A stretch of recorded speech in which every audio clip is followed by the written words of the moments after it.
Vamos lá, nação, para mais um vídeo no nosso canal. Vamos ver aqui o debate dos comentaristas do programa da ESPN Brasil, falando sobre o Flamengo e sobre os possíveis novos reforços que vão chegar no Flamengo após a conquista da Libertadores da América e a preparação do Flamengo agora para o Mundial de Clubes, que provavelmente será em fevereiro ou março do ano de 2023. E também sobre a renovação de contratos de jogadores no Flamengo, como por exemplo o Rodinei. Será que o Rodinei merece ter o contrato renovado? O Rodinei ganhou aí a Copa do Brasil e a Libertadores com o Flamengo. Então, é a opinião aí dos comentaristas que estão debatendo sobre isso. Já chega aqui nos comentários, nação, escreva aqui nos comentários também a sua opinião. Escreva também de qual localidade você está assistindo nossos vídeos, se você é do Rio de Janeiro, São Paulo, Espírito Santo, Bahia, pra gente saber onde tem torcedor do Flamengo dando aquela força pro nosso Mengão.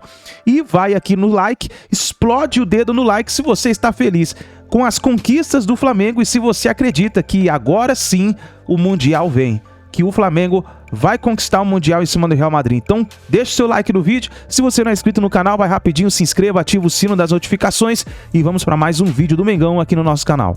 Infelizmente para o Felipe Luiz, não é pela fatalidade da lesão do Felipe Luiz, mas a entrada do Ayrton Lucas deu uma outra característica para os lados do Flamengo, né? Total. E deu outra saída, né? Estava todo mundo, tudo marcadinho, muito bem marcadinho pelo Filipão no meio. O Flamengo, com a entrada do Ayrton Lucas, ganhou mais um lado, além da direita com o Rodinei. E após a expulsão do Pedro Henrique, que foi com uma falta em cima do Ayrton Lucas, as coisas foram mudando, o Flamengo foi encontrando o caminho. Então acho que o Flamengo soube sobreviver aos diferentes instantes do jogo. E conseguiu com muito merecimento o seu terceiro título da Libertadores. Agora a gente tem, vamos lá se não erro, o Santos, o São Paulo, o Grêmio e o Flamengo e o Palmeiras. Sim. 5 tricampeões. A impressão que dá é que Palmeiras e Flamengo estão prontos para deixar os outros para trás e construírem de fato os maiores campeões brasileiros da maior competição do continente. Vamos ver para crer. Aliás, a próxima temporada já acabou agora, no final de semana, mas já fica o convite que a próxima temporada é cobertura nossa aqui total dos canais ESPN, Star Plus, a Comebol Libertadores da América, Glória Eterna. E não para, né? Porque a gente vai discutindo aqui, começa o ano... Aliás, antes de acabar o Brasileirão, a gente ainda tem muito que discutir, vagas de Libertadores da América, aí vem a primeira fase já logo no início do ano, segunda fase até chegar sorteio dos grupos e tudo mais. E Sul-Americana também. E Sul-Americana e tem Recopa, tudo monte de coisa. E mais surpresas também.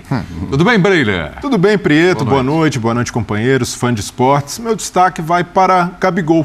Enquanto você falava e falou sobre glória eterna, para mim o Gabigol é desses caras que entram para a galeria de ídolos eternos. Para mim não dá mais para dissociar a história do Gabigol do Flamengo. Ele, para mim, hoje é um jogador de clube. Quando a gente olha para o Gabigol, a gente associa imediatamente ao Flamengo e muito por coisas como no sábado. O cara que consegue marcar 4 gols em finais de Libertadores e 2 na primeira, o título sobre o River, marca contra o Palmeiras e agora marca mais um gol de título. E não é um título qualquer, é um título da América, um título continental e com o Gabigol fazendo uma função diferente, se reinventando e jogando para o time. Não é esse ídolo que muita gente tende a pintar, e muita gente que eu digo de rivais, de adversários do Flamengo. Poxa, o Gabigol é marrento, o Gabigol ali não é um cara muito palatável, mas para o Flamengo, ele é essencial. Ele é um cara que é capaz de mudar o ânimo da torcida, como fez na final da Copa do Brasil. O Maracanã em silêncio, de repente o Gabigol bate o pênalti, chama o Maracanã, a coisa incendeia. Então, ele é para mim, é o cara que melhor representa o sentimento rubro-negro atual. Se o Zico fazia muito isso na década de 80, hoje o Gabigol supriu essa lacuna. E dificilmente um jogador, pensando nessa era moderna do futebol, em que não há tantos vínculos como esses e vínculos longevos, vai conseguir superar isso do Gabigol. Para mim, hoje, já dá para dizer que o Gabigol é o segundo maior ídolo da história do Flamengo. E acho que, eu acho que já era até antes desse gol. Até antes desse gol, já vi o Gabriel como o segundo jogador mais importante da história do clube. Porque, assim, o Flamengo tem 2 grandes eras em sua história, né? Existem outras, mas as mais laureadas, que é o time do Zico E é o time do Gabigol. Por mais que agora a gente trate, na temporada a gente possa tratar, e a gente vai discutir, né, quem foi o melhor da Libertadores, se for o Pedro, se for o Arrascaeta, vai passar o tempo e a gente vai lembrar desse Flamengo como o Flamengo do Gabigol. Né? Então acho que antes mesmo desse gol, ele já tinha beliscado seu lugar. Depois do que ele fez também nessa final, eu acho cravou. Eu concordo contigo. Eu só acho que às vezes um time pode ter 2 eras, como você falou, laureadas, e os 2 principais jogadores serem de uma era só. Exemplo do Santos. Sim. Por exemplo, o Santos não tem no segundo time campeão da Libertadores um jogador à altura do Pepe. Sem o Pelé, não vou colocar na discussão, obviamente. Outros times têm, porque os jogadores têm uma história muito grande, tipo São Paulo. No meu Raí, na outra, o Rogério. Sem dúvida. Né? Porque o Rogério tem uma história muito grande no São Paulo. Do Flamengo, o flamenguista que viu o time do Zico, talvez ache o Júnior mais ídolo que o Gabigol. Mas eu idolatria acho... é subjetivo, né? Idolatria é totalmente subjetivo. Totalmente subjetivo. Só que eu penso o seguinte: o cara fez todos os gols de finais da Libertadores dessa equipe. Sim. 4 Conquistou gols. 2 títulos além de campeonatos brasileiros, etc. 2 contra o River Plate no Galhardo, numa virada épica. Esse jogo estava dificílimo. O time adversário marcando individual, marcação encaixada. Ele chama os 2 cartões amarelos, tem erro do Pedro Henrique? Tem. Aliás, isso é uma coisa que o capitão Fábio Henrique falou aqui hoje, e eu tenho certeza que... Fábio Luciano. O Fábio Luciano, Fábio Henrique, estou com o Pedro Henrique na cabeça. Estou tentando... Perdão, Fábio.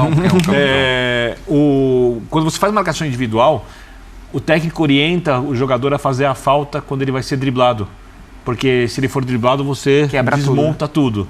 Né? E o Pedro não soube fazer as faltas, mas as faltas destruíram a marcação individual porque havia um jogador a mais, e o Gabigol, além disso, de mudar totalmente a dinâmica do jogo, faz o gol. E nem foi o melhor em campo. O melhor em campo foi o Everton Ribeiro. Sim. Para mim, o melhor da Libertadores. Mas ele é o cara do jogo. Então, quando ele é o cara... Por exemplo, para mim, o melhor jogador do time de 2019, que para mim jogava mais bola do que esse, foi o Bruno Henrique. O Gabigol próximo, o Arrascaeta próximo. É uma opinião, respeito quem acha de outra maneira. Eu voto no Everton Ribeiro como o melhor jogador da Libertadores. Entendo quem vota no Pedro. Também jogou demais. São opiniões subjetivas de jogadores que atuaram no nível muito alto. Mas ele foi o cara. Então ele é o cara da outra final. Ele é o cara dessa final. Ele tem identificação com a torcida. O Brenner falou, o 5º pênalti na final da Copa do Brasil. Como ele chama pra si, como ele é marrento, eu entendo que o torcedor adversário não vai gostar dele. Porque deve ser muito ruim se torcer contra o Gabigol. Quanto menos os adversários gostam dele, mais a torcida do Flamengo ele é o segundo gosta principal dele. ídolo da história do clube, mas respeito quem E eu vou além, eu acho que para o Flamengo é isso, eu acho que o Gabigol ele cravou esse lugar e é dele com muito merecimento. E eu acho que olhando além da barreira rubro-negra, se a gente olhar para o futebol brasileiro, eu acho que desde que o Neymar deixou o país, e foi em 2013 que o Neymar foi para o Barcelona, o Gabriel é o maior jogador jogando aqui no Brasil, não só do ponto de vista técnico, estou falando de tudo, né? Representatividade, relação com o torcedor, relação com as crianças, a maneira que comemora, mídia, bola, conquista, relevância, polêmica, o tanto que a gente fala dele, a maior figura do futebol brasileiro. A maior figura do futebol brasileiro. Desde que o Neymar deixou o país, é o Gabriel. Mas faltou uma coisa ao Gabigol para ocupar essa cadeira de ídolo nacional, que foi uma sequência na seleção. Sim. O Neymar jogando no futebol brasileiro já frequentava a seleção e rapidamente se tornou a principal referência. E jogou no Brasil 2 anos assim. Sim. Então, a seleção tem um peso muito grande.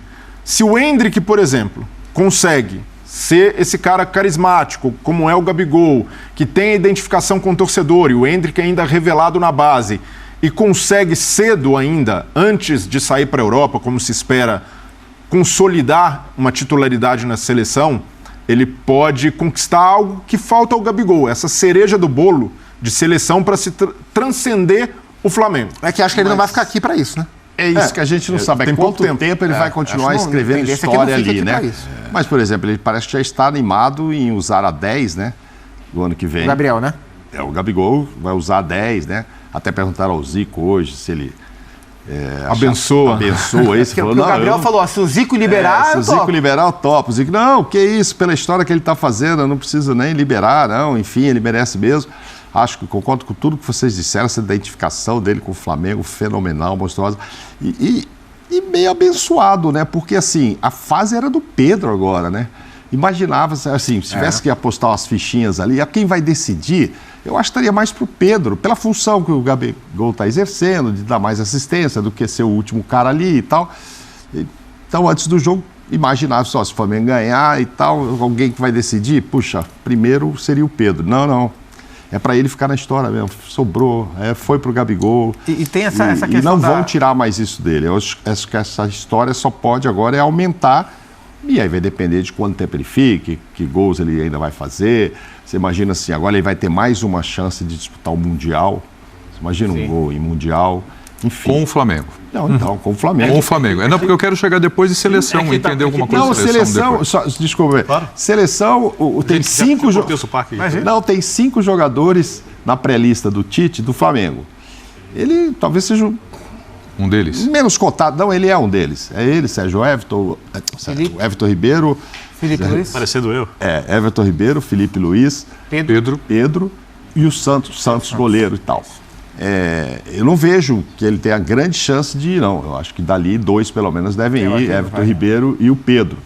Felipe Luiz, o Tite gosta muito, chegou a levar e passou uma tarde na CBF com o Felipe Luiz falando de futebol. Ele gosta muito do entendimento que o Felipe tem, que deve ser um futuro técnico mesmo. No futuro aí, acho que não vai seguir um outro caminho que não seja esse. E eu vi uma entrevista do Tite elogiando muito e adorou ter conversado, né? Que o Felipe entende muito disso, jogou muito tempo na Europa, então também esclarece algumas coisas até para o próprio Tite. Enfim, ele está na lista. E como o Gabigol está na lista, mas a chance de estar entre os 26 é muito menor do que a de Pedro e acredito até do Everton Ribeiro, que, se o futebol for momento, está jogando mais do que o Coutinho, caso essa briga seja direta entre Felipe Coutinho e Everton Ribeiro. Eu não acho que essa missão de torná-lo um jogador ainda maior não cabe só à seleção brasileira, a si mesmo, mas acho que cabe também ao Flamengo. Porque tem uma coisa que me incomoda um pouco nos clubes brasileiros.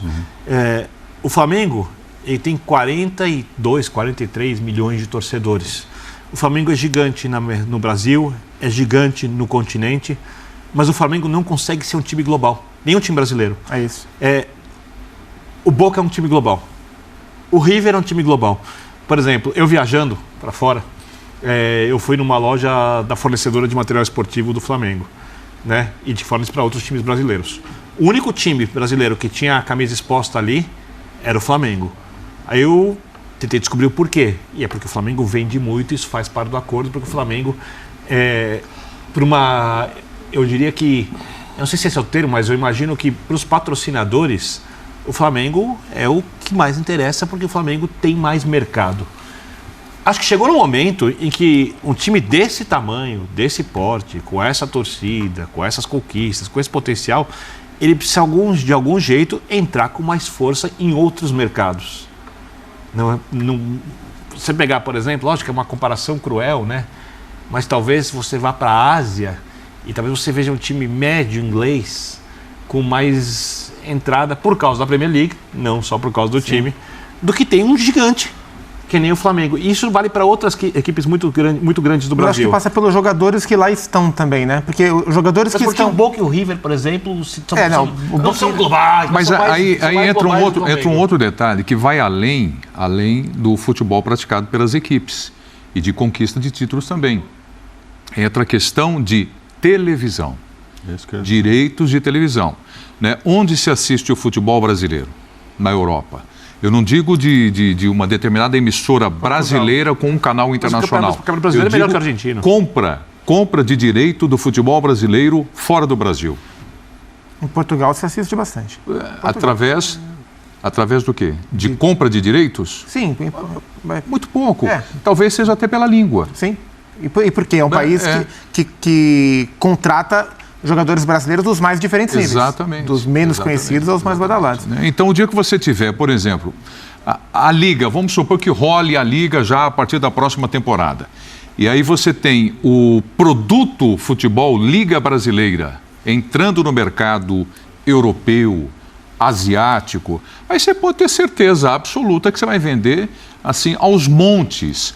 Camisa de Flamengo, Palmeiras, Atlético, Corinthians e por aí afora. Com exceção aos jogadores e qualidade de jogo dos torneios que disputam, eu acho que para qualquer asiático, os times brasileiros e o Flamengo, nesse momento, são muito mais interessantes do que boa parte das equipes da Europa.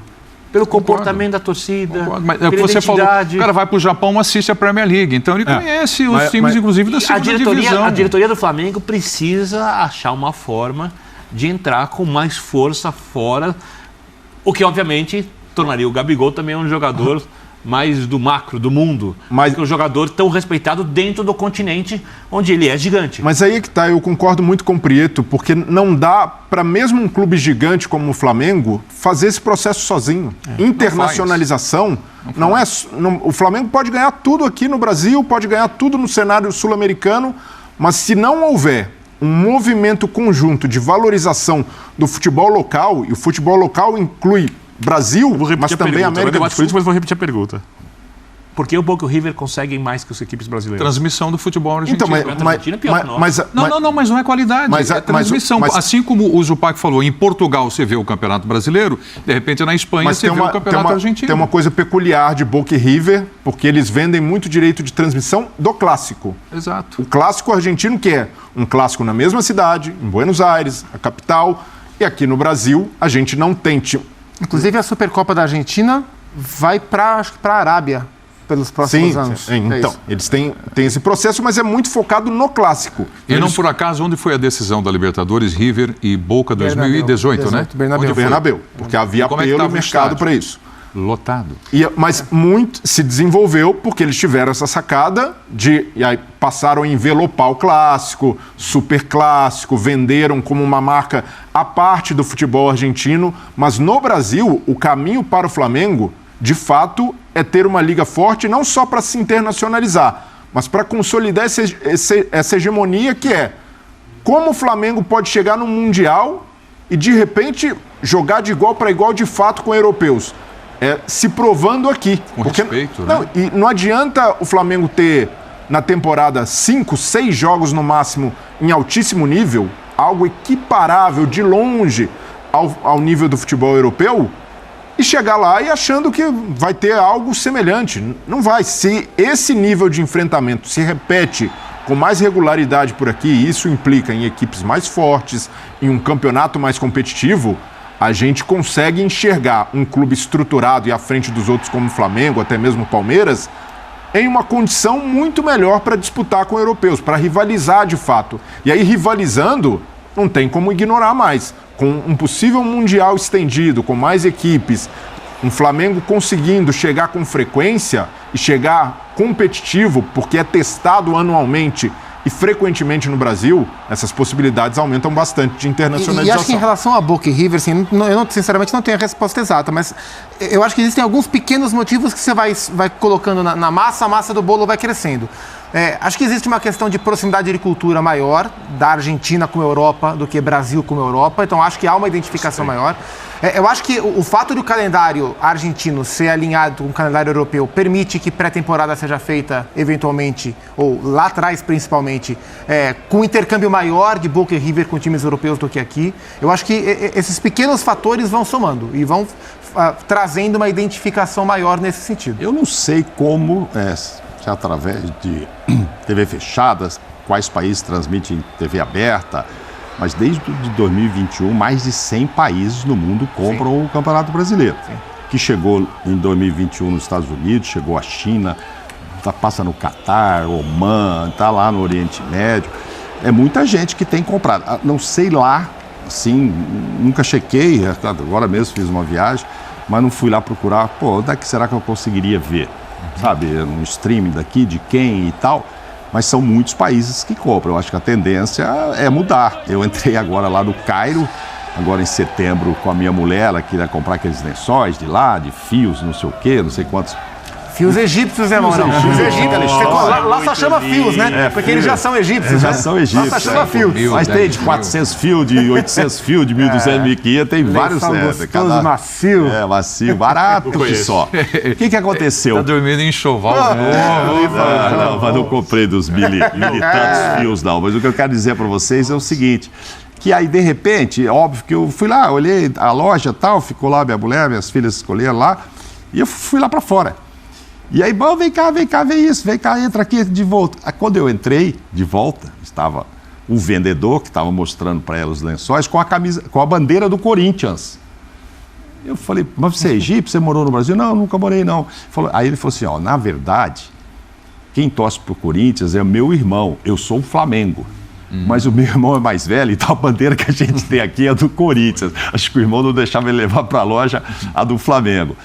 Agora, enfim, não tive tempo de perguntar, mas se acompanha, não acompanha, se assiste, tal. Mas os caras estão lá, do outro lado do mundo, ligados, assim. E jogadores do Brasil tem no mundo inteiro também, né? Isso aí eu acho que é um atrativo. O cara quer saber, pô, os caras veio lá do Brasil, jogava num time, e normalmente são jogadores... Normalmente, acho que na maioria, né? Sai daqui que a gente nem fica sabendo que saiu, só vai saber se ele fizer sucesso lá fora, mas os caras que moram lá acompanham e quer saber como é que é o futebol, porque todo jogador brasileiro, Nivaldo, é diferenciado.